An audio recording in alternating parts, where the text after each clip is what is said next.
Muy buenas tardes, sean todos ustedes bienvenidos a la Biblioteca Calao por ser el Centro de Investigaciones del Diseño Industrial.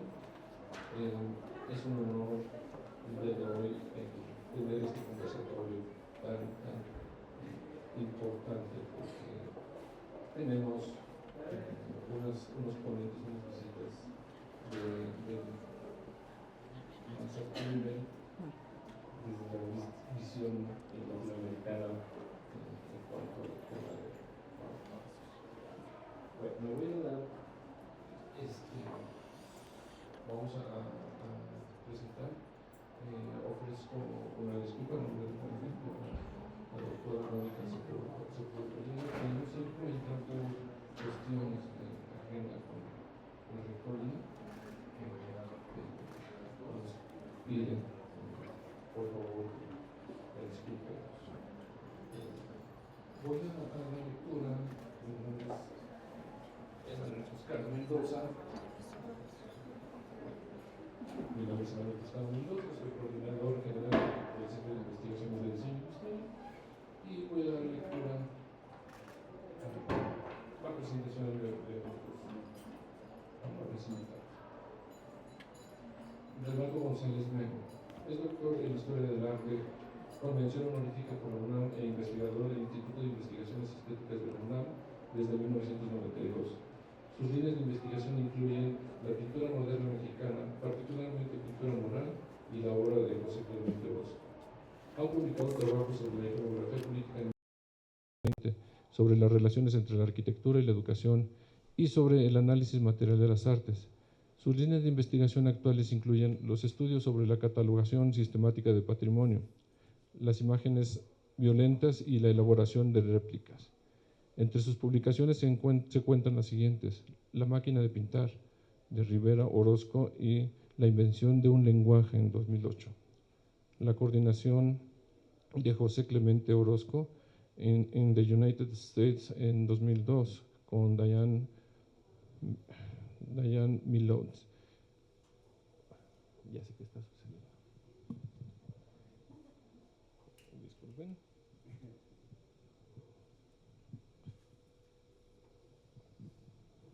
Perfecto. Con Diane Millot. Paint the Revolution, Mexican Modern, en 1910, 1950 y 2016, con Matthew Efron, Mark Castro y Daphne Cruz. Y UNAM, 100 años de muralismo, en 2022. Ha participado en la conducción de 6 proyectos curatoriales con investigación. Es profesor de la Facultad de Filosofía y Letras de la UNAM desde 1991. Ha sido invitado en la Universidad Veracruzana, la Universidad Autónoma de San Luis Potosí, la Universidad Iberoamericana, el Colegio de México y Columbia University. Fue coordinador de posgrado de Historia del Arte en 2008 a 2010 y director del Instituto de Investigaciones Estéticas de 2010 a 2018. Fue reconocido con la beca Edward LaRue Tinker en 2007. Desde 2014 es miembro de la Academia de Artes. En 2020 fue galardonado con el Premio Universidad Nacional en el ramo de Investigación en Artes. Luis Noel Gras. Bienvenida. Luis Noel Gras ha consolidado una trayectoria excepcional como historiadora crítica y gestora del patrimonio arquitectónico. Su formación académica inició con la licenciatura en Historia del Arte en la Universidad Iberoamericana, para posteriormente realizar sus estudios de maestría y doctorado en la Facultad de Filosofía y Letras de la Universidad Nacional Autónoma de México. En 1981 se integró al Instituto de Investigaciones Estéticas de la UNAM, donde se desempeña como investigadora titular B desde 1983. Su labor de investigación se centra en el arte moderno y la arquitectura contemporánea de México y Latinoamérica, líneas que ha difundido a través de cátedras y conferencias de diversas universidades nacionales y extranjeras. En el ámbito editorial destaca su gestión como editora de la influyente revista Arquitectura México entre 1976 y 1979, así como su coordinación del grupo de diseño Praxis. Es autora de una vasta bibliografía que constituye un pilar para el estudio de la modernidad, con títulos fundamentales sobre figuras como Luis Barragán, Ricardo Legorreta, Mario Pane, Vladimir Caspé. Agustín Hernández y Enrique del Moral, además de haber publicado más de un centenar de artículos en revistas especializadas de prestigio internacional. La relevancia de su trabajo ha sido reconocida en distinciones de alto nivel, entre las que destacan el premio Jan Tschumi de la Unión Internacional de Arquitectos en 2011, la medalla Antonio Atolini Lac en 2022 y un doctorado honoris causa por la Universidad Michoacana de San Nicolás de Hidalgo. Asimismo, su liderazgo en la preservación de patrimonio la ha llevado a ser miembro de la Comisión Nacional de Patrimonio Artístico del INVAL y del Consejo de Monumentos Históricos Inmuebles del INAH.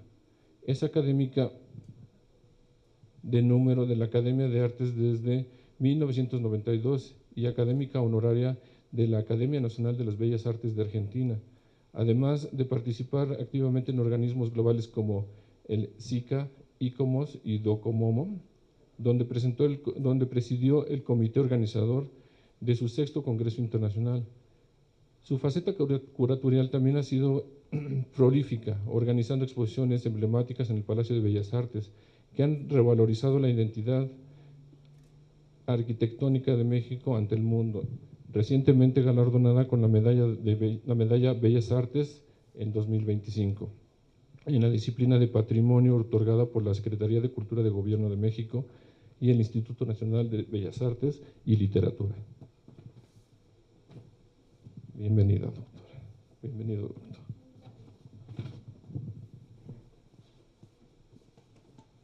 A la distancia tenemos a la doctora Ingrid Quintana Guerrero. Es profesora asociada de la Universidad de los Andes en la Facultad de Arquitectura y Diseño. Es doctora en Arquitectura y Urbanismo, maestra en Historia del Arte y maestra en la Crítica de la Cultura Contemporánea. Su trabajo se enfoca en la historia y la teoría de la arquitectura moderna y contemporánea en América Latina y sus diálogos con el contexto europeo. Junto con César Piña y Virginia Gutiérrez, son editores académicos de la publicación Bauhaus 100+1, Reverberaciones Latinoaméricas, libro en torno al cual se girará nuestro conversatorio el día de hoy. También nos acompaña nuestra queridísima doctora Viridiana Zavala Rivera, doctora en Historia del Arte por la Universidad Nacional Autónoma de México, con la tesis La Bauhaus en el taller de la gráfica popular y el KOFSE. Obras, gestión cultural y exposiciones de Hans Meyer y Lena Bergner. Actualmente dirige la colección Mathers de Diseño, Moda y Arte. Desarrolla investigaciones en el campo de diseño encaminadas a la teoría social de los objetos y estudios puntuales sobre la idea teórica de Lena Meyer-Bergner. Es parte del proyecto Reino Objeto y docente en el Centro de Investigaciones de Diseño Industrial de la UNAM. Ha sido docente en la Escuela de Arquitectura y Diseño de América Latina y el Caribe en Panamá y ha realizado estancias en investigaciones en la Universidad Técnica de Múnich, Universidad de Chicago y MoMA en Nueva York. Participó en Bauhaus Imaginista para las celebraciones del centenario de la escuela en Alemania.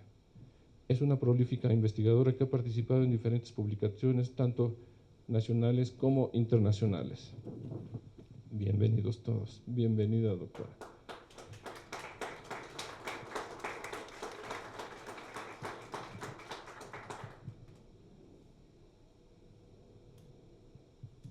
Ahora sí los veo. Y es un gusto presentar a la arquitecta Ana Cecilia Mejía Cerrato. Es la responsable de la Biblioteca Clara Porcel aquí en el Centro de Investigaciones. Por favor, y doy la palabra. Gracias. Muchas gracias, Emanuel. Bueno, es en verdad, después de esta amplia resumen, porque creo que todavía hay mucho más de su trayectoria, de todos ustedes, es un gusto tener este espacio, ¿no?, que vincula los libros, las personas, en este caso la comunidad del CIDI, sus profesores, sus alumnos. Y bueno, el pretexto de este conversatorio justo es este libro que tengo aquí en mis manos, ¿no?, que acaba de comentar Emanuel, que se llama Bauhaus 100+1, Reverberaciones Latinoamericanas. Entonces, la doctora Viridiana justo participa en un capítulo muy interesante que se llama El arte de pensar en la cabeza de otros, las exposiciones realizadas por Lena Bergner y Hannes Meyer en México. Entonces, La idea es un poco conversar sobre este libro.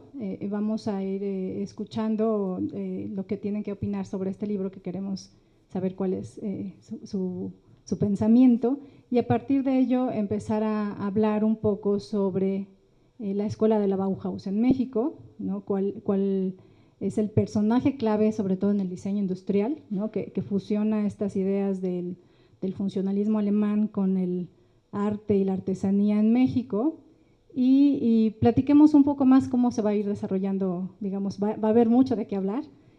Bueno, Ingrid, que nos está acompañando desde Colombia, desde la Universidad de los Andes, es, como lo dijo Manuel, la editora de esta publicación. Entonces, me gustaría escucharte en primer orden, Ingrid, si nos quieres hablar, por favor. Sí, bueno, buenas tardes con todos y todas. Pues primero saludarles a la doctora Mónica, a la doctora Luis, a quien quiero y aprecio muchísimo y admiro muchísimo, al doctor Renato y por supuesto a Viridiana Zavala, que además de pues, ser colaboradora en este volumen, pues a partir de esa colaboración ha sido, digamos, hemos podido desarrollar una amistad también y colaboración en otros proyectos. Y pues con todos y con todas también agradecerles muchísimo este espacio y sobre todo la deferencia de interesarse en este libro. Yo quería, más allá de responder la pregunta específica sobre la relación con México, porque pues me intimida un poco frente a tantos expertos y expertas frente a quienes estoy ahora, más bien contar un poco el background, si se quiere, el contexto de esta publicación y cómo llegamos inclusive a poder contar con esta colaboración de Viridiana. Quiero decir en primera instancia que no tengo el ejemplar físico porque el libro en Colombia se agotó, lo descubrimos hace poco, lo cual habla muy bien de la recepción que ha tenido el libro en estos ya casi 2 años desde que fue editado. El libro fue lanzado en el año 2024, justamente hicimos el lanzamiento además con una puesta en escena bellísima de una recreación del ballet triádico por parte de la Universidad Nacional de Colombia. Yo trabajo en la Universidad de los Andes, la Universidad de los Andes ha editado este proceso y es como un momento de corte dentro de un gran proceso llamado Bauhaus Reverberada, que de hecho ustedes pueden visitar la página web de la plataforma que está activa y que, digamos, sigue desarrollando unos proyectos de menor escala.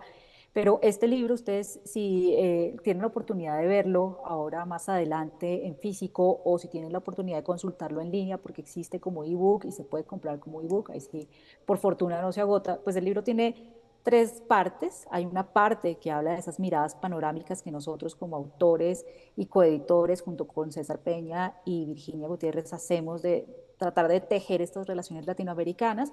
Está la parte de algunos de los casos puntuales que nos ha interesado pues profundizar a partir de la voz de otros autores y por último y no menos importante una sección catálogo de lo que ocurrió en la primera iteración de la exposición, que era como el gran objetivo de este proyecto en Bogotá.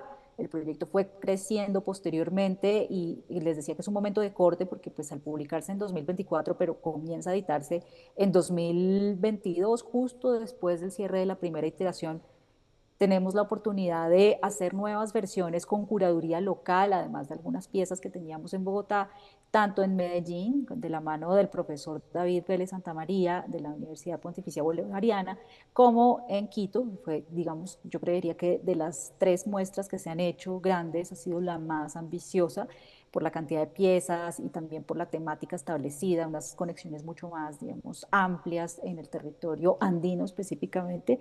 Y esto fue, digamos, organizado por el Centro Cultural Metropolitano de Quito y por Chiara Stornayolo Jacome. Es decir, que este libro que ustedes tienen en la mano, pues no da cuenta de todo lo que ha sido el proceso Bauhaus Reverberada y que continúa ahora con el planteamiento de una exposición para el Banco de la República en Colombia en torno a una figura que a mí me resulta análoga a la de Clara Porset, que pues de hecho Clara Porset es quien anima un poco esta conversación de hoy, gracias al espacio en el que estamos, o bueno, en el que yo estoy de manera remota, y es este papel de las mujeres gestoras, de las mujeres productoras, de las mujeres pensadoras y transformadoras del arte moderno a partir de una relación profunda con la tradición, con lo vernáculo, pero también con una comprensión del momento de cambio que ellas representan. Y esa exposición que les quería mencionar, pues es sobre una creadora colombiana que se llama, o se llamó, pues fallecida ya hace un par de décadas, llamada Graciela Samper de Bermúdez. Entonces, eso es, digamos, en lo que estamos ahora. En cuanto al libro propiamente dicho, como les mencionaba, pues cuenta con estas 2 partes robustas de articulistas o capitulistas. En el caso de Viridiana, ya lo mencionaron, pues tiene que ver con una derivación de su tesis doctoral sobre el trabajo de Elena Werner Mayer y de Hannes Mayer. Y quiero mencionar estos dos personajes porque fueron fundamentales dentro de la investigación como contrapuntos dentro de una narrativa canónica que versa alrededor de las figuras de Walter Gropius y quizás de Mies van der Rohe. De hecho, también a través de la narrativa que se ha gestado desde los Estados Unidos en cuanto a las conexiones entre la Bauhaus alemana y las Américas. Entonces, en ese orden de ideas, creo que esto es como un abrebocas a las muchas conexiones que nos planteamos desde la exposición y también una serie de eventos paralelos. También de manera anecdótica quería contar que pues nosotros arrancamos este proyecto y la aproximación con Viridiana y otros autores, inclusive Ana Elena Malet, que pues entiendo también es muy cercana a la UNAM, y bueno, de otros lugares de América Latina, gracias a las muchas actividades que tuvieron lugar en el marco del centenario y al año siguiente del centenario, que fue en el 19, como recordarán, pues nos cayó una pandemia y eso nos obligó a poner en pausa el proyecto del libro y de la exposición, entrar en contacto con autores ahora a través de una herramienta que yo estoy usando ahora que es Zoom, pero que en ese momento pues resultaba absolutamente novedosa, ¿no? Para poder emprender esos diálogos y, digamos, trazar esa nueva hoja de ruta, alimentar esa investigación con voces que venían desde fuera de Colombia, lo cual fue muy, muy, muy valioso. Entonces también quería mencionar, por ejemplo, la voz de Georg Leidenberger, que está pues en la UAM y que también, digamos, aportó en su momento a través de conversatorios y a partir de otro tipo de conversaciones que a fin de cuentas permitieron refinar los ejes teóricos de nuestra exposición y de nuestro libro. En el libro en particular, como nosotros, César, Virginia y yo, pues abordamos una mirada mucho más panorámica que nuestros invitados, pues nos planteamos, en primer lugar, la construcción del eje fundamental sobre el cual asentamos la exposición, que es el de las estéticas transicionales. Yo soy arquitecta de formación, Virginia también lo es y César es diseñador industrial e historiador del arte. Luego tenemos una mirada transdisciplinar sobre este fenómeno y yo particularmente pues me intereso mucho, como decían al principio en la presentación en el tema de las relaciones, las conexiones y digamos, las redes de circulación de las ideas. Entonces, digamos, estos derroteros que nos trazamos para ello, desde en mi ámbito la circulación de actores e ideas, en el ámbito de Virginia la educación bauhausiana como también una manera de expandir ese conocimiento, y en el caso de César de identificar las poco identificables estéticas transicionales en el arte, arquitectura y diseños latinoamericanos, es como empezamos digamos, a plantear estas líneas de conversación con nuestros articulistas. No sé si quieren que amplíe particularmente en alguno de estos ejes o si más bien doy la palabra a alguien más para que pueda seguir elaborando en función a la pregunta específica sobre México y después yo contribuir con algo más puntual. Muchas gracias, Ingrid. Creo que fue muy, muy rico escucharte. Vamos a ir tejiendo a partir de esto que acabas de mencionar. No les escucho, por si están hablando. Sí, estoy hablando. A ver si se escucha mejor. Ok, a partir de esto que acabas de mencionar, que es muy valioso sobre la estructura del libro, vamos a ir tejiendo la conversación. Entonces voy a dar la palabra a la doctora Luis Noel para que continuemos platicando de este libro y de la Bauhaus en México.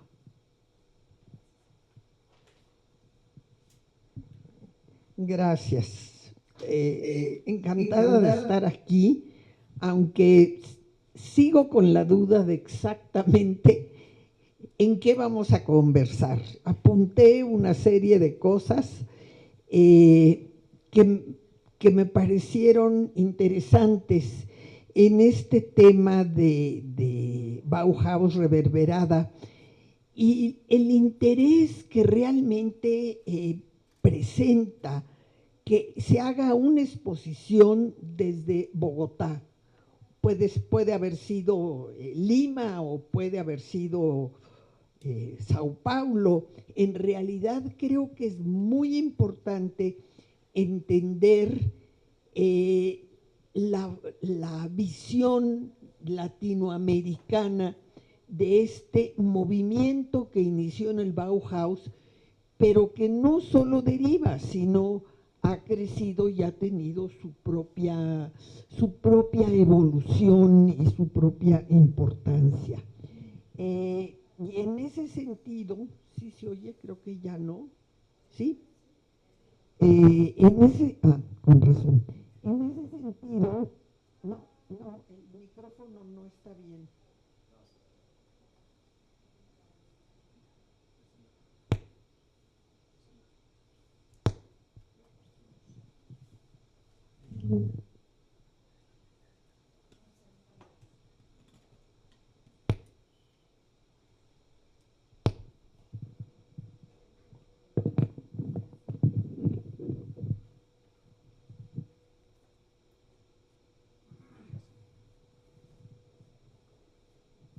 Gracias.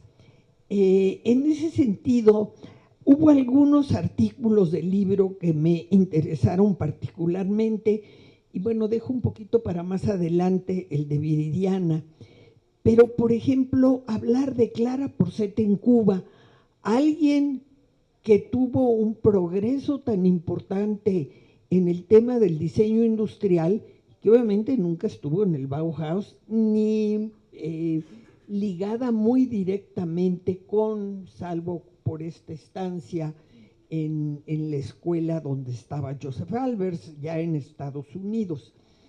Y que es muy interesante ver qué hizo en Cuba, porque sabemos mucho de lo de aquí. Entonces, a mí ese artículo me gustó mucho. También me pareció interesante el de Joaquín Medina Bamburg, español-alemán, que hablas de Tomás Maldonado, este argentino que fue director de Ulm, que es como la segunda parte de un Bauhaus, podemos decir, después de la Segunda Guerra Mundial.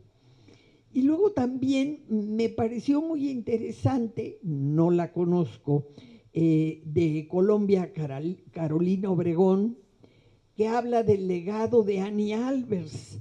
Y entonces me acordé que recientemente estuve revisando el tema de un tapiz de Annie Albers en México, el famoso tapiz de 3 metros por 3 metros que se llama Camino Real, que hizo para el Camino Real y que estuvo perdido y parece ser que reapareció, pero reapareció yo creo que para que los dueños lo vendieran a algún lugar, porque en el Camino Real no está. Y bueno, de la gran amistad que tenía ella, Annie Albers, con ella y Joseph, con Luis Barragán, y ahí están las cartas entre ellos y el cuadro que Joseph le regala, etcétera, etcétera. Entonces, nos da para pensar un camino otro de qué pasa con el diseño, con las enseñanzas del Bauhaus, sin estar directamente ligados a esos pocos años, porque deben de haber sido como 10 años fundamentales para el diseño, pero que no, todo esto que dije aquí no estuvo ahí ni se deriva de ello. No sé, me paro aquí, paso la palabra y después hablaré de Viridiana.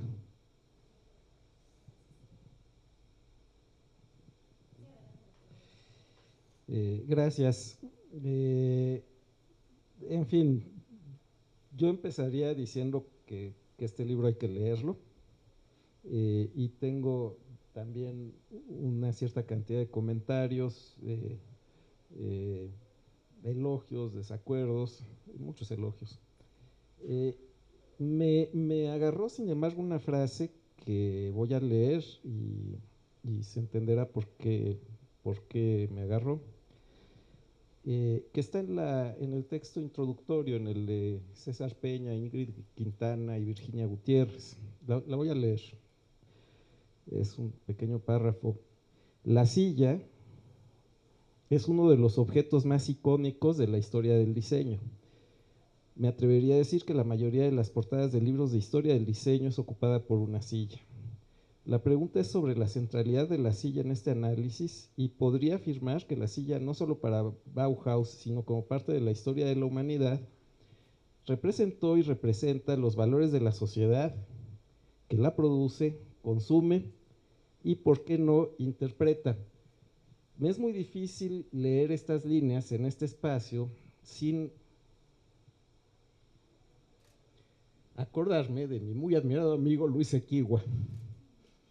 Quedaron muchas cosas pendientes y esta era la utopía, que un objeto bien diseñado, que un mejor objeto va a mejorar la vida. No se hizo todo lo que hubiéramos querido hacer juntos, pero bueno, hay tiempo por delante y quiero lamentar que yo pueda hablarle a él, pero él a mí no. Dicho esto, quiero confesar un gravísimo error, del que Viridiana se acuerda muy bien. Habrá sido por el año 2012 que una alumna de mi clase en la licenciatura en Historia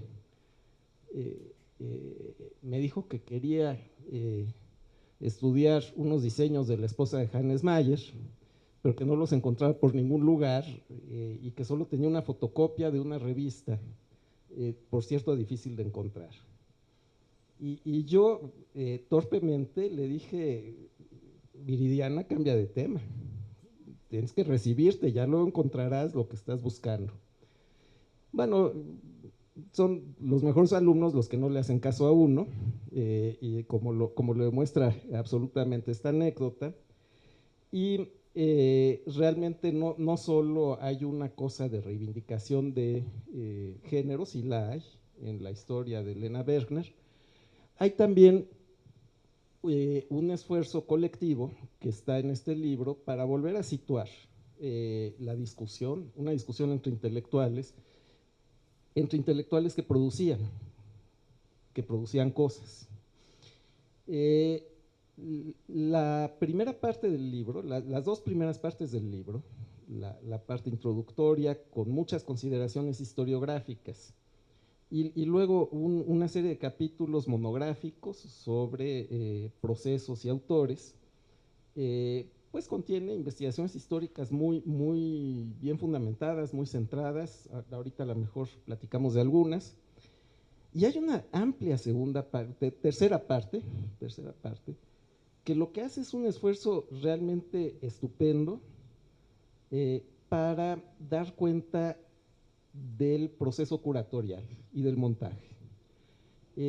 Y bueno, yo que tengo la mitad de la cabeza en la biblioteca y la otra mitad en la sala de exposición, realmente me sentí muy admirado por esta forma de organizar la argumentación. Normalmente uno pone la lista de obras, quizás algunas fichas comentadas, ¿verdad? Hay quien pone el primer guión museográfico, que suele ser un documento pues escrito sobre la marcha y sobre un proceso de trabajo siempre muy demandante. Y aquí de veras hay una formulación para que alguien pueda reconstruir no lo imposible y la espacialidad de las salas, sino lo que sí es posible y es muy importante que no se pierda, que es el esfuerzo conceptual para generar el sentido en el espacio.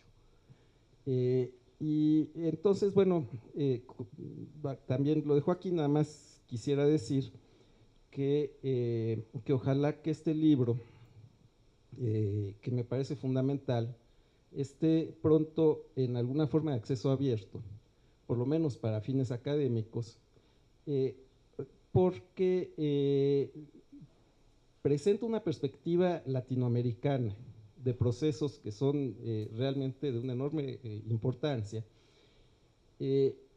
y porque además tiene un enorme valor pedagógico, tanto en la redacción de sus artículos como en esta estructura general. Y yo quisiera que lo leyeran mis alumnos de Historia del Arte, pero también los que se dedican a cosas curatoriales, que vieran aquí un ejemplo realmente espléndido de cómo se puede dar cuenta de un proceso.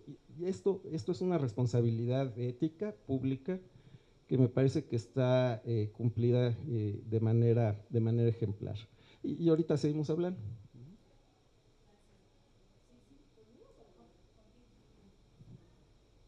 Sí se escucha, ¿verdad?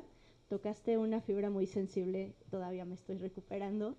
Y bueno, para hablar de este libro me parece fundamental, sobre todo hacer notorio, como ya bien mencionó también Renato, el esfuerzo de César, de Virginia, de Ingrid, porque hablar de estos diálogos transcontinentales, pero también interdisciplinarios, para un objetivo muy particular que tiene este material, que es desmitificar la idea de la Bauhaus, ¿no? A mí me ha costado mucho tiempo y también mucho estómago seguir intentando hablar de las ideas, sobre todo teóricas, de Elena Werner, ¿no? Porque es el tema como en el que más me he estado como enfocando en los últimos años, pero hablar de la Bauhaus, sobre todo con diseñadores, con arquitectos, desde una postura más desmitificadora, donde la Bauhaus no es un movimiento, no es un estilo, que creo que de ahí la pertinencia del libro, sino que fue este espacio de experimentación, más allá de ser una escuela, fue un espacio, una temporalidad de mucha experimentación, que lo veía con mis alumnos de Historia del Diseño en la escuela, en la Universidad de Panamá, hace unas semanas atrás, que justamente marca esta pauta de lo que será el diseño como lo conocemos hoy en día, no por su perfil de productos, no por las sillas, no por los textiles, no por el mobiliario o por los objetos que se hayan creado ahí, sino por la manera en que se fue construyendo una pedagogía del diseño y una identidad de una disciplina que sigue siendo muy joven.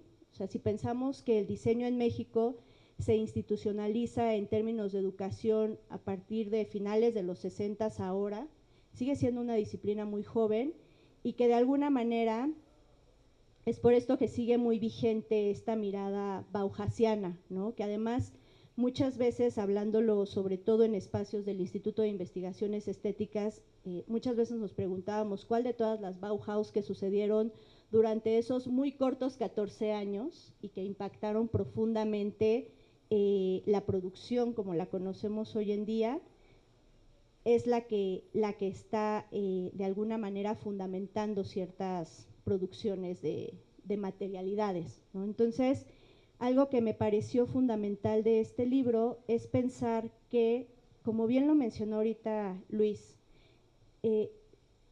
todas estas ideas radicales tuvieron un punto de encuentro no solamente en términos temporales y espaciales, sino que extendieron a los límites más allá y pudieron llegar a todas estas nuevas formas de hacer y de pensar en Latinoamérica.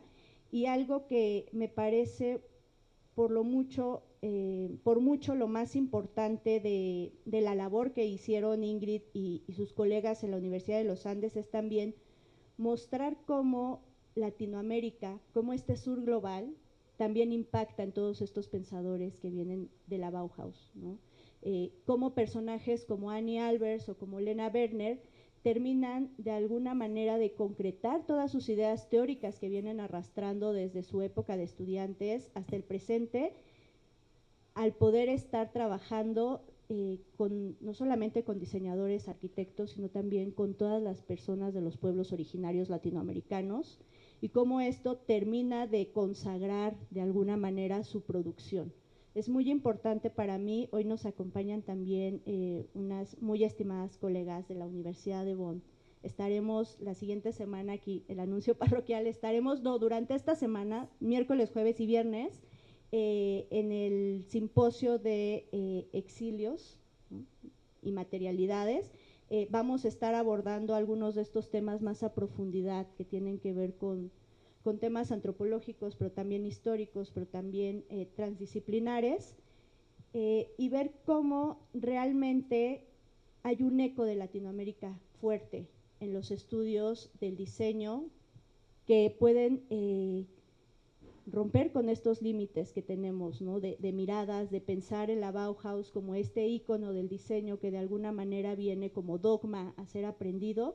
En cambio, nos damos cuenta que fue en realidad un espacio que se extendió tanto, ¿no? O sea, tuvo como estos espacios paralelos donde tenemos a una Clara Porcet, pero también tenemos un Tomás Maldonado, que a mí me parece impactante que todavía, ¿no? Después, un argentino fue quien fue rector durante 3 o 4 años de la escuela Ulm, que es heredera directa de la Bauhaus, y que además fue muy importante toda la noción de las vanguardias latinoamericanas que él tenía para poder volver útil y contemporáneo toda la enseñanza de la Bauhaus, incluso es como este puente, ver cómo Latinoamérica, no solamente cómo vienen a Latinoamérica, sino cómo Latinoamérica va hacia ellos también.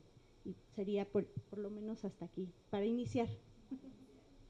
Muchas gracias, Viri. Sin duda es muy enriquecedor esto que nos están comentando. Hay una pregunta que ya entre lo que hemos platicado se han dado los nombres por ahí, de quiénes son los, si habláramos de la Bauhaus en México y en su momento en Colombia, quiénes son estos personajes que hicieron este vínculo, ¿no? Ya se habló un poco de Clara Porcet, ¿no? Cuando estuvo en su estancia en el Black Mountain College. Entonces, ahí a partir de esta relación con Joseph Albers y después con Annie Albers, se empieza a crear una fusión, ¿no? Esta fusión es tan fuerte que no solamente el funcionalismo entra a México, sino que parte de la cultura mexicana también hace influencia en los Albers, ¿no? Por ejemplo. Pero para el caso de México ya mencionaste nombres, pero nos gustaría saber más el papel, por ejemplo, de Hannes Meyer en México, ¿no? Que es de lo que va tu artículo. Y en el caso de Ingrid, el personaje o la persona que justo pues hace este vínculo y esta fusión, ¿no? En el caso de Colombia y América Latina. ¿Quieres iniciar, Ingrid, o seguimos de este lado? También sí tengo un derecho a pequeña réplica de lo que dijeron en la primera ronda, que me parece muy interesante y muy generoso. En particular, Emanuel, muchísimas gracias por los comentarios, porque no solamente es un halago viniendo de tu parte, sino que creo que entonces estamos cumpliendo el propósito con el libro, que es claramente didáctico también en función de lo que el ejercicio curatorial representa como un acto de investigación-creación, que es una discusión que está muy vigente en muchas escuelas de arquitectura y diseño a lo largo del mundo, y es cómo investigamos a través de crear, y el pensamiento curatorial es creativo al final de cuentas, y no solamente es la puesta en escena de la sala, sino la construcción de las líneas, la construcción de los discursos también que vamos articulando a través del diálogo entre las piezas, que para nosotros era muy importante, y creo que tratamos de dejarlo en las fotografías de la exposición, que no dan cuenta de lo que fue esa primera iteración. Además, aprovecho para decir que cada iteración, conforme la muestra iba viajando, se duplicaba en tamaño, era una cosa muy impresionante para nosotros. Pero creo que eso me emocionó mucho escucharlo de ustedes, y de parte de lo de Viridiana, y trato de articular con eso para la pregunta sobre Bauhaus y Colombia, y es que definitivamente dentro del centro de la curaduría pues estuvo la discusión de la idea de la reverberación. Por eso el libro se llama Reverberaciones Latinoamericanas, el proyecto grande se llama Bauhaus Reverberada, porque siempre tuvimos como urticaria la palabra influencia, de la cual se abusa en toda la historiografía de las artes, y particularmente no es que no entendamos que en efecto sí hubo una influencia, sino que nos interesaba el efecto de la reverberación como el rebote, ¿no? Ya Viridiana lo decía, en relación a lo que esto pudo impactar en Europa, no solamente con las secuelas de Bauhaus, ¿no? De hecho, interesante también entender que este fenómeno es súper complejo hablar de la Bauhaus, pese a que tuvo una duración tan corta, apenas 14 años de vida, porque primero no era un fenómeno único en su momento. Había muchas escuelas, como el QTEMAS en Rusia, escuelas en Zúrich, que se estaban planteando esos problemas, esas nuevas preguntas en torno a la modernidad, a la producción industrial, a la alianza con el artesanado, en fin, sobre la vida cotidiana y los modos, la transformación de los modos de vida y los hábitos de consumo.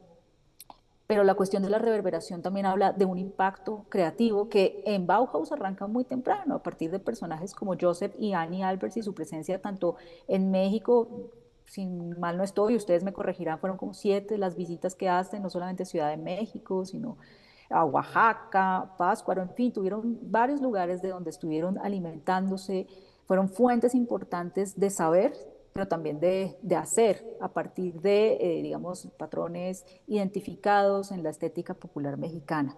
Y en el caso concreto de Colombia, pues digamos que la cuestión es menos notoria, entre otras cosas, porque a diferencia de los Estados Unidos, Chile y México, donde hubo presencia directa de lo que nosotros pues llamamos los maestros de Bauhaus, es decir, quienes eran profesores directamente del Bauhaus y que después van a refundar escuelas o reformar escuelas allí, particularmente en los Estados Unidos, pues en Colombia el impacto fue por rebote. A partir de esas escuelas justamente y específicamente creo que el nodo donde surge ese puente con el pensamiento y la producción, en particular en el ámbito arquitectónico colombiano, es Harvard, es GSD, la presencia no solamente de Walter Gropius, sino y particularmente, diría yo, de Marcel Breuer.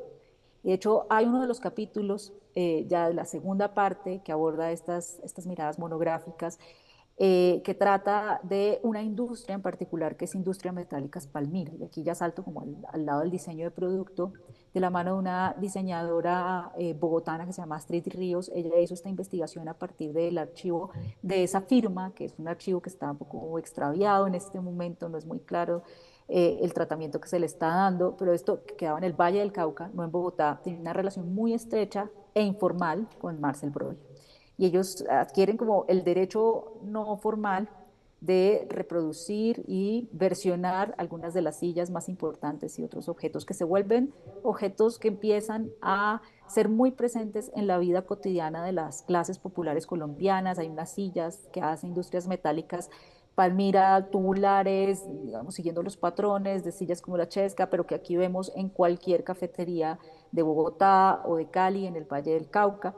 Y eso también habla de una relación muy estrecha con algunos actores particulares, tanto en Bogotá como en Cali, caso por ejemplo Álvaro Ortega y Jorge Arango, que fueron personajes influyentes por el papel que ejercían dentro del Ministerio de Obras Públicas de Colombia y también por los negocios que ellos ejercían por fuera de digamos, este cargo público a partir de la comercialización y fabricación de objetos de diseño.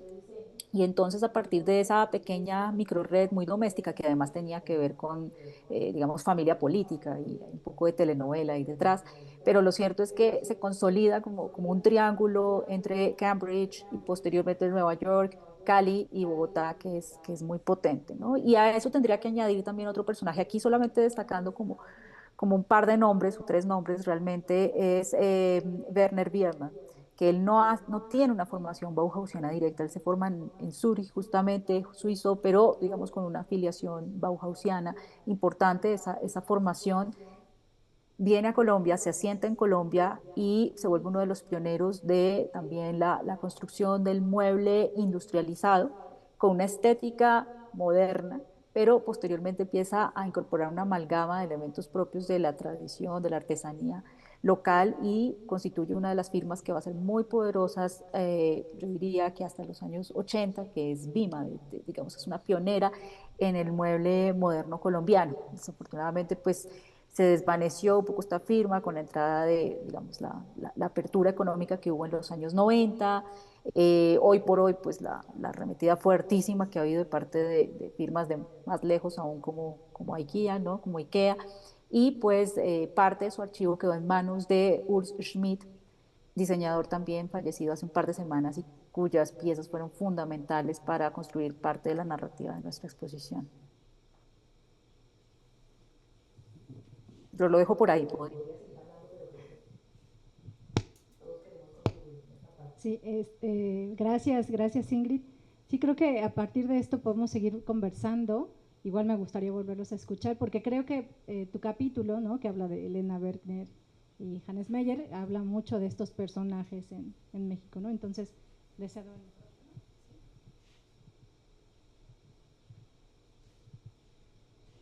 el... Nuevamente, no sé qué decir, o cómo contestar o tejer con lo que leí y vi. Creo que, por un lado, lo tengo que decir, extrañé en este capítulo precisamente de lo que hablaba Renato, los textiles maravillosos de Elena. Pero bueno, eso nos urge verlo publicado ya. aparece en efecto, y probablemente sí tenga que ver más con la Bauhaus, todas las exposiciones o el análisis de las exposiciones, el porqué y la inserción de estas exposiciones dentro de la historia de México en ese momento, la reanudación de relaciones diplomáticas entre México y la Unión Soviética y cómo todo esto se teje. Y claro, tengo que decir que esto se deriva de una tesis, la cual estuve cerca de ella, y algunas frases recogí, por ejemplo, y que es muy claro de lo que sucedió con estos dos personajes en México. En este periodo tuvieron diversas insatisfacciones y dificultades, incluso económicas, pero volver a Europa durante la guerra no era una opción viable, así que debieron aprender a sobrellevarlo. Después, ellos mismos mencionan que México les abrió las puertas y les dio la oportunidad de estar aquí. Oportunidad difícil, y yo creo que era precisamente difícil por la tendencia o por la afiliación política, sobre todo de Meyer, que era mucho, de Hannes, que era mucho más fuerte. Y bueno, lo que me sigue quedando la duda, que ya la había yo preguntado, los trabajos en la embajada soviética de 2 murales y un tapiz, pero tal vez algún día sepamos qué pasó con ello. De las exposiciones, obviamente de la que hay más fotos, hablas más, es la del CAPSE. El CAPSE, que es un momento fundamental dentro de México, y al cual se acerca Hannes Meyer a través de un amigo de él, que es Enrique Yáñez, y cómo forma parte de esto. Pero el CAPSE lo inventaron los mexicanos, Villagrán con Pani, con Yáñez, con José Luis Cuevas, con el secretario de Educación, y Hannes Meyer llega y ayuda a organizar algunas cosas. Entonces es nuevamente esto que digo yo y que dijo Ingrid, hay reverberaciones, pero no hay influencias. América Latina tenía un enorme potencial por un lado y demanda por otro de edificios, diseños, posiciones, y las tomó y lo hizo de manera fantástica. O sea que está esta relación, pero creo que siempre tenemos que ponerla y insertarla dentro de la propia inercia que tiene la arquitectura y el diseño incipiente en ese momento, porque efectivamente en el CAP se diseñan sillas, mesas, diseñan una serie de elementos que son necesarios y que creo que es importante. Y antes de cerrar el tema de las exposiciones y pasarlo, por un lado vemos todas estas fotos de la exposición del CAPSE, que hizo historia, que abrió una nueva forma de hacer exposiciones, y la última foto de algo que tiene que ver con la Unión Soviética, con las hojitas así pegadas. En fin, totalmente otra cosa, pero como bien dices en tu texto, la economía del CAPSE en ese momento permitió la riqueza de esta exposición, que obviamente les dio una plataforma para seguir haciendo cosas fantásticas. Bueno, yo concuerdo con Luis. Ya sabemos que la noción de influencia viene de la astrología. La influencia es la que ejercen los astros sobre las pobres personas y controlan su destino. No que no haya nada ahí, quizás es una un concepto no muy acertado para tratar de describir un proceso real. Bueno, con la ventaja que nos da haber leído no sé cuántas versiones de la tesis de Viridiana, ya en esta publicación, al verlo, digamos, en tipografía Times, o no estoy seguro cuál es la que está, no es Times, obviamente. La impresión que me queda es un poco distinta. Siempre hay un esfuerzo por entender por qué lo de Hannes Meyer no funcionó mejor en México. ¿Por qué no le hicieron más caso? Un poco difícil ver a Juan O'Gorman como una especie de malo de la película, el que dice no le hagan caso, pero esto es muy raro, y en realidad las explicaciones que hay, la que aparece aquí es que Hans Mayer estaba ligado al stalinismo, lo cual es cierto.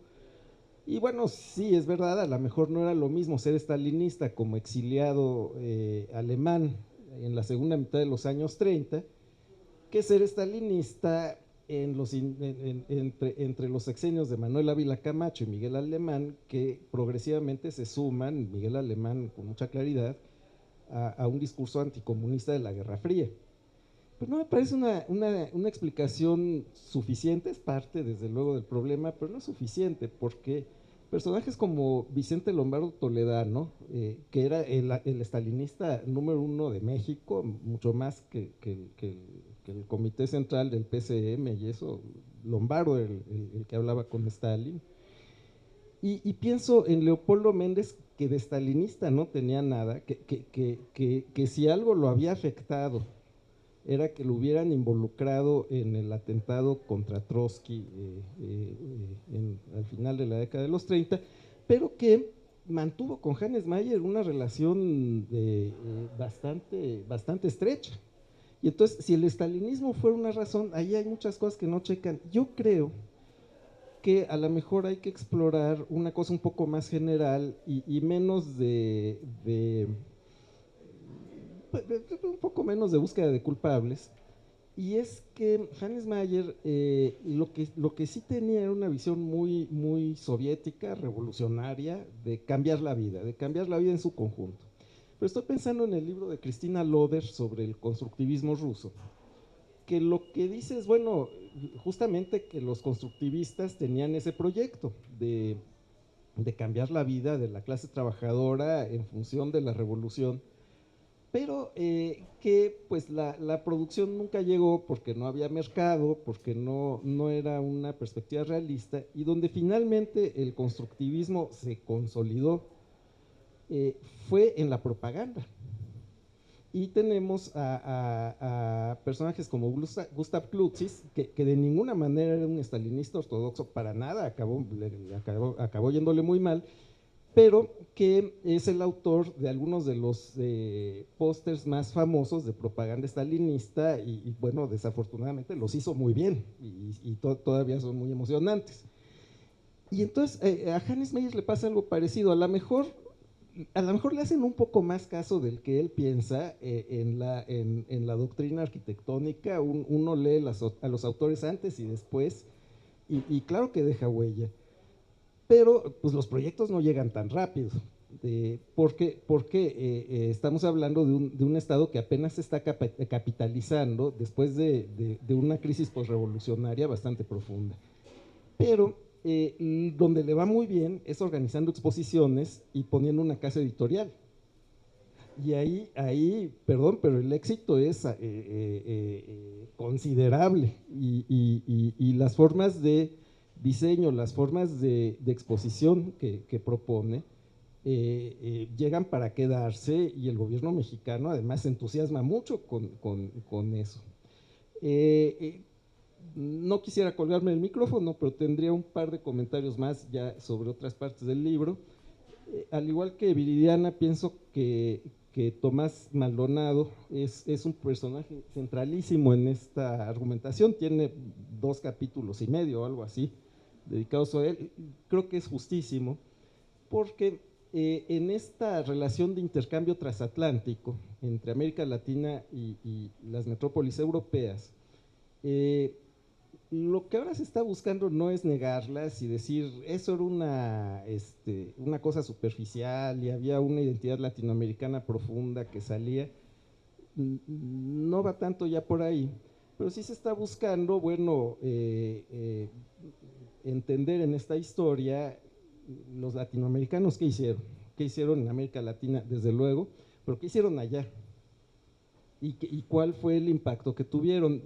Solo la semana pasada había un encuentro en el MUNAL donde una colega argentina, Julia Sarache me parece, hablaba en estos términos de los escultores latinoamericanos de entre siglos y decía, bueno, si estuvieron en los talleres de escultura más importante y fueron parte de los mismos durante años, seguirlos viendo como aprendices nada más, como gente que fue a aprender, pues claro que aprendieron, pero no fue lo único que hicieron, y creo que pues a Maldonado le toca administrar un cambio de paradigma impresionante en la escuela de Ulm, en la Hochschule für Gestaltung, excuse my French, pero realmente hay una participación y hay que hacer un esfuerzo, creo que en el sentido que lo hace este libro, de contar esta historia como una historia realmente de intercambios asimétricos, sí, sin duda,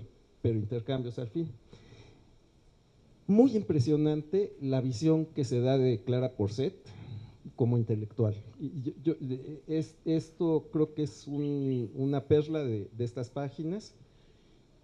Por un lado, la crítica irónica, severa, despiadada que tiene de la modernización del diseño en Nueva York. Yo nunca la había visto, sobre todo porque es muy temprana, de los años 30.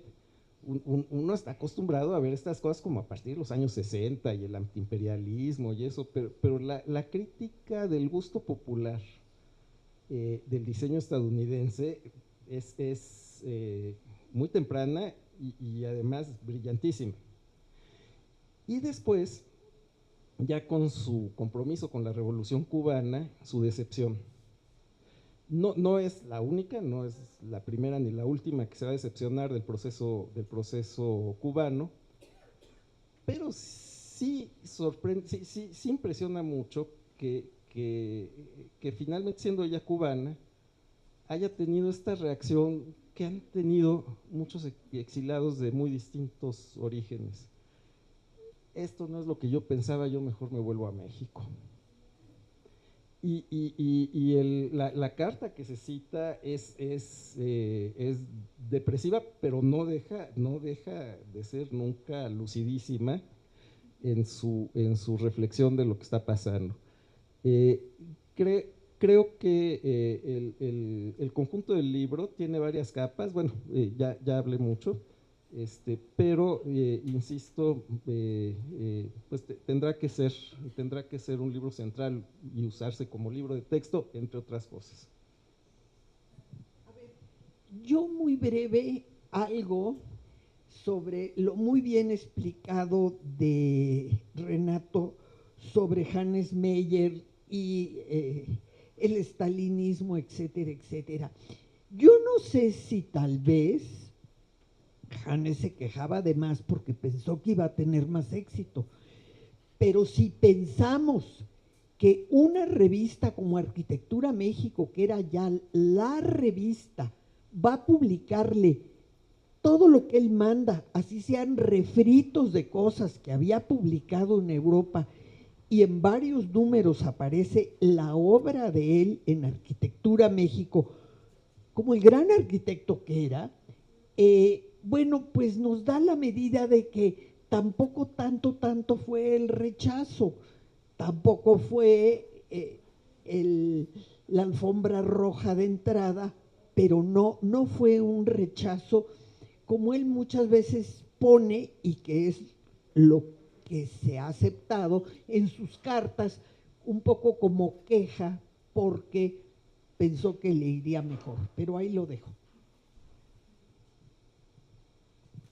Sí, me parece interesante los comentarios que han hecho. Primero, hablar un poco de por qué no se hablaron de textiles y productos materiales, si así se quiere ver en este capítulo. Cuando Ingrid me invita a formar parte del cuerpo de autores, de alguna manera, justo yo estaba como con esta batalla interna de desmitificar la Bauhaus. De hecho, con Luis Equigua tuve muchas charlas al respecto, ¿no? Él era de este otro bando que hablaba de guardar un poco ya la Bauhaus, que ya estaba muy vista, muy hablada, pero desde esta visión, pues sí, de observarla como una escuela que dio como producto un estilo, ¿no? Entonces, en esta labor de querer hablar de la Bauhaus y su impacto en Latinoamérica desde otras posturas y desde otras miradas, fue que decidí, y el título lo dice, ¿no? Algo, disculpen si no recuerdo tal cual mi título. Acá está, el arte de pensar en la cabeza de otros, ¿no? Que justamente creo que es uno de los legados más importantes de la metodología o la pedagogía de la Bauhaus. Ya lo mencionó Renato, todo el tema de la propaganda y de los métodos de alguna manera de compartir ideales y posturas ante la vida a través del diseño. Para mí era muy importante y fundamental que se entendiera esta otra herramienta que tiene el diseño, y que yo siempre lo hablo acá en el CIDI, de tener una acción directa con cómo estamos concibiendo la vida, ¿no? No necesariamente desde una parte productiva, sino también desde esta noción de que la disciplina del diseño propiamente genera un pensamiento crítico en quien lo está estudiando y quien lo está produciendo, y que indudablemente fue algo que Hannes Meyer y Lena Werner, arquitecto y diseñadora, logran en México, ¿no? Como ya lo mencionó Renato, sus métodos de propaganda de los logros del gobierno mexicano en tanto a mobiliario y arquitectura para la educación básica es contundente, se siguen empleando, tú y yo lo sabemos, Luis. Después el CAPSE siguió creciendo con este tipo de mecanismos. Hoy por hoy las casas para profesores y las aulas tipo de Pedro Ramírez Vázquez son herederas de este momento, de esta producción, y yo pienso que sin un Hannes Meyer como arquitecto y con visión de diseñador, no hubiera sido posible acrecentar ese proyecto quizá, ¿no? O sea, como no en términos tangibles, pero sí hubo este empuje de pensamiento y propaganda que dieron pie a que hubiera un terreno para que esto pudiera crecer. Del lado de Elena, hoy en día, tanto diseño industrial como arquitectura siguen ahí un poco luchando con temas de género, ¿no? En la disciplina, y sobre todo en esta época era un obstáculo fundamental. Cuando llega a México Lena Werner, que tiene un trabajo impresionante en términos de diseño textil, ve un poco detenido su poder de producción y lo lleva a otras instancias que son más las del desarrollo teórico del diseño, que también se vale. O sea, no necesariamente uno tiene que enfocar el tema de la elaboración de diseño a los productos. También puede haber esta otra parte que es importantísima, que es la teoría y la producción de pensamiento del diseño, y es algo que ella elabora en México. Ahora he estado trabajando mucho sobre temas de materialidades que tienen que ver este entrecruce de pensamientos de Elena Werner, Annie Albers, Clara Porset, ¿no? Desde distintas aristas, pero particularmente en este libro era necesario para mí impulsar esta noción de que la Bauhaus no solamente son las sillas icónicas, que sí son muy representativas de la disciplina, sino el poder que tienen los diseñadores para transformar el mundo como los conocemos desde otros puntos, que no necesariamente es el diseño de producto, ¿no? Yo siempre le digo a mis alumnos en el CIDI y en ISMUS en Panamá que me da un poco de envidia no haber estudiado diseño en cualquiera de sus ramificaciones, porque al final te das cuenta que es una disciplina tan flexible y tan enriquecida que ellos pueden desde plantearse la idea de diseñar un submarino hasta plantearse la idea de hacer diseño de estructuras para la sociedad, ¿no? Estructuras de pensamiento y de qué hacer en términos socioeconómicos y sociopolíticos, y no nada más en esta parte del producto. Entonces, es por eso un poco la decisión de por qué este artículo en particular iba a ser incluido en este libro y no algunos otros que sí tengo una deuda pendiente incluso conmigo misma de tratar estos otros objetos de la diseñadora Lena, ¿no? Y un poco para poder puntualizar en la pregunta de Ceci sobre el impacto, me parece fundamental traer a colación lo que decían ahorita Renato y Luis Noel, ¿no? De este ambiente que había en México para la llegada de estos bauhasianos, si así se quiere ver. Me parece que no les tocó fácil, a diferencia quizá de los que se fueron a Estados Unidos.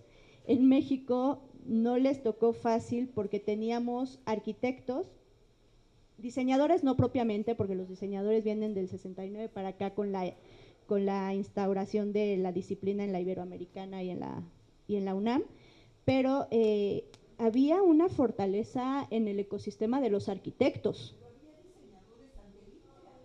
Sí, había arquitectos, diseñadores y muchos, exacto. Y que tenían ya una postura muy poderosa ante la vida y ante la producción, y entonces pues no se instauran y no les ponen una escuela, quizá como a Mies van der Rohe en el Tecnológico de Illinois, o no le dan un espacio para hacer una escuela experimental como a Joseph Albers, o no se llevan a hacer como la narrativa del diseño moderno en el MoMA como a Gropius, ¿no? Vienen a realmente trabajar codo a codo con sus símiles en México, y pensamos que a veces eso es como no haber triunfado. Sin embargo, yo creo que al lograr entremeterse o entretejer sus ideas con los pensamientos y la producción local, ya fue un gran paso.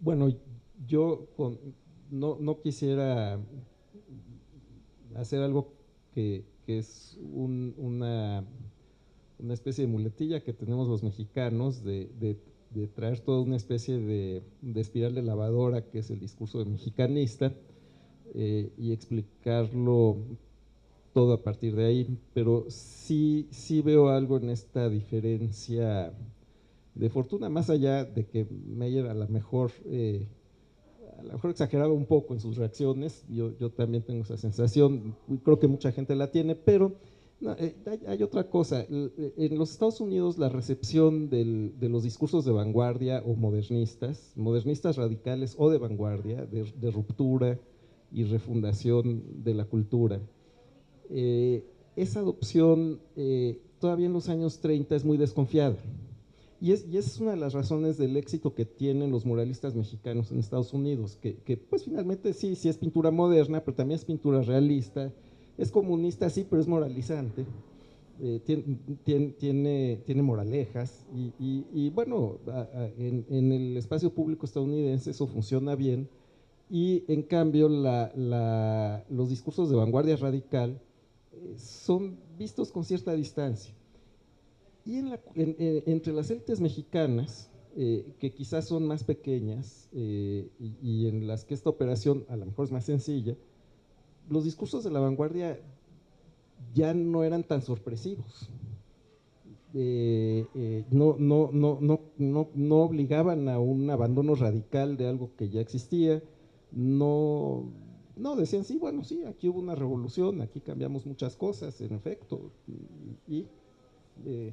entonces hay una recepción distinta, digamos, y además, pues otra cosa que es muy notoria, la arquitectura finalmente es una actividad que es muy altruista y todo, pero también es una actividad donde los arquitectos tienen obras que pasan a través de contrataciones, y pues era un poco iluso esperar que un grupo gremial se diera todos sus espacios ante un proyecto medio mesiánico, pues había suficiente solidez económica, digamos, como para pensar que no hubiera un poco o un mucho en este caso de resistencia. Y una última, O'Gorman tiene esta reacción con Mayer justo en los años de su crisis vocacional muy conocida, muy grave, muy profunda, en la que abandona la arquitectura. Entonces, bueno, poniéndonos un poco ahora en los zapatos de Juan O'Gorman, pues a lo mejor lo que pasa es que eso le movió algo que él ya había decidido que no se podía, que quería cancelar, que le había salido mal y que tenía zonas que le causaban desagrado, temor, ¿no? Y eso. Pues creo que hemos tenido una conversación bastante rica, ¿no es así, Ingrid? Espero que esto que hemos escuchado sea muy enriquecedor para todos nosotros, ¿no? Los alumnos, porque los profesores, porque creo que es importante justo ver estas reverberaciones, ¿no? En el caso, y creo que aquí atrás a mis espaldas están los butaqués de Clara Porcet, ¿no? Que también está un libro allá atrás justo abierto con un butaqué. Es una, digamos, es un ejercicio, creo que esta silla, de estas ideas, de esta fusión de ideas, ¿no? De la escuela alemana y la tradición fuerte y arraigada que hay en México, ¿no? Con los artesanos, con los maestros, ¿no? Y bueno, el libro en verdad es un libro que hay que celebrar. Doctor, el libro está aquí para consulta de sus alumnos cuando quiera. Aquí lo vamos a tener, tenemos 2 ejemplares en lo que conseguimos más con Ingrid, que tengamos algunos más impresos. Es en verdad un libro muy rico para los alumnos, para los profesores y quienes hagan justo investigación en estos temas.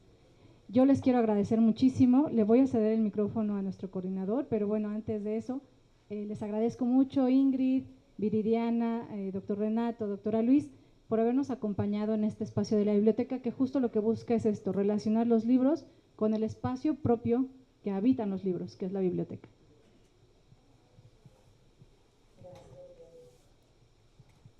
Muchas gracias. Bueno, yo algo que quiero destacar es que este tipo de eventos, ¿no?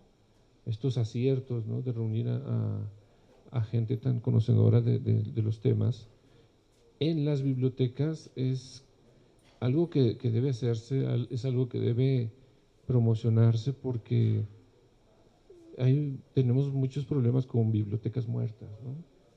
Tenemos muchos problemas con bibliotecas que ya todo lo virtual nos da acceso, sí, desde cualquier lugar, pero mucha de la investigación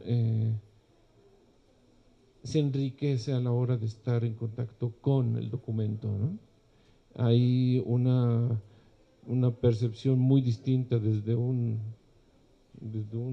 tablet, un electrónico, contra una edición, ¿no? Tal vez sonará un pensamiento muy romántico, pero se está dando esto como una búsqueda de que al menos esta biblioteca destaque, que sobreviva y que se enriquezca con todos en conjunto. Agradezco muchísimo el esfuerzo de nuestros distinguidos invitados.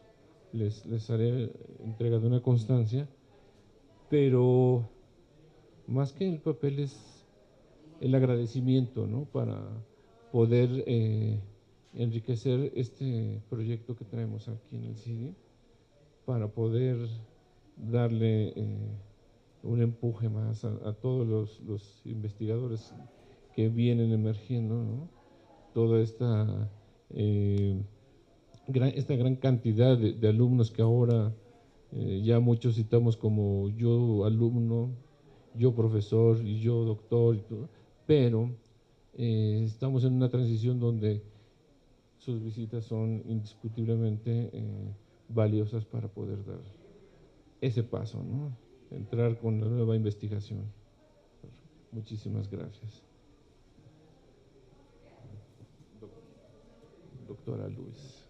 Muchísimas gracias por su presencia. Doctor Renato, muchísimas gracias.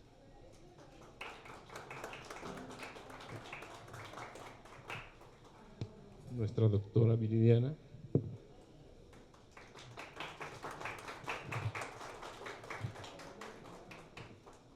Ingrid, a la distancia, nuestra doctora invitada. Ingrid, a la distancia, un reconocimiento para este gran esfuerzo. Gracias.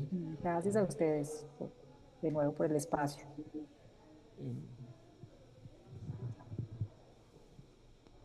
Con esto damos por concluida nuestro conversatorio. Los esperamos el día de mañana. Tendremos una presentación del libro a las 12 horas. Entonces también están cordialmente invitados. Y bueno, una vez más, gracias a ustedes, doctores, por esta riquísima charla. Gracias.